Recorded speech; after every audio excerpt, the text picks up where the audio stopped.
A Year for Accumulation with Monex, featuring managing partner of CPM Group and author of the Monex Precious Metals Market Outlook Report, Jeffrey Christian. Central bank buying has been very supportive of the gold price, and you and I have, I think you've even talked about that in past interviews.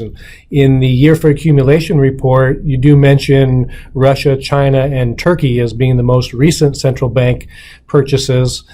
Do you think that's a trend that will continue, whether it's those central banks or others? Well, Russia, China, and Turkey are special situations, but one of the things we've seen over the last 18 months is that other central banks have come in as buyers. And those central banks are buying gold to diversify their monetary portfolio. 62% of their foreign exchange reserves are in U.S. dollars. The dollar is very high. The U.S. government is being belligerent not only to the Chinese government, but to a lot of other governments. So there's a desire to diversify away from the dollar, and some of that money is flowing into gold. The fact that the gold price is $200 lower than it was in January 2018 helps those central banks justify gold because the dollar looks high, they own dollars, and gold looks low. So it's, selling your dollars, taking profits from recent increases in the dollars and moving into a lower priced asset.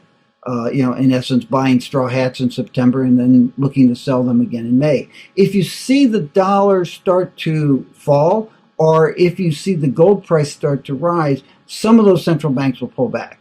Russia and Turkey have particular issues politically with the United States, but also with the rest of the world. And so they've been much more aggressive buyers, and their buying is not just predicated on the idea of diversifying their portfolio of currencies and monetary assets, but more related to the political problems that they're having with the United States and other countries. And then China continues to buy gold because it has so much of its monetary reserves in U.S. dollars and other currencies that it accumulates because of its export policies.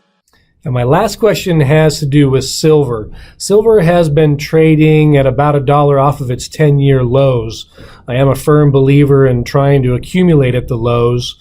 Can you give us a few compelling reasons to be accumulating silver for our portfolio? I'm not a believer of the theory that what goes down must come up.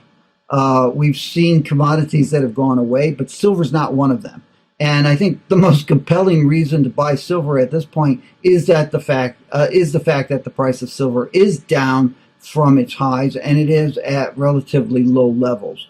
Silver is a financial asset like gold, and it will continue to see investment demand for gold, for silver, especially as we go down the economic path and things become less rosy than they are now, and we start looking at the potential of a real recession at some point in the next 3 to 5 years in the United States. So I think silver will do well as a financial asset, but it's also an industrial metal.